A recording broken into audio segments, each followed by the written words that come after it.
This is Patrick. He's the Environmental Services Supervisor at Forest Manor.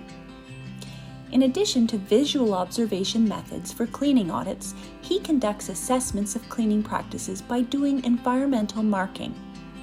Patrick works with the infection control lead to set up the program. Patrick is trained and ready to start. In preparation, he marks the predetermined high-touch surfaces with a fluorescent marker. It makes an invisible mark on the surface to be cleaned. The environmental service staff enters the resident room and conducts routine cleaning as performed every day. After routine cleaning is completed, Patrick checks the surfaces that were marked using a UV light. He notes the marks that were removed. This means the surface was adequately cleaned, and the marks that are still present, meaning the surface was missed or inadequately cleaned. He routinely conducts these assessments on a consistent basis. Patrick enters the data into his electronic program and the results are determined.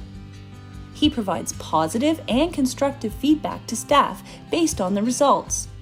He also uses the data to understand the training and education needs of the cleaning staff at Forest Manor.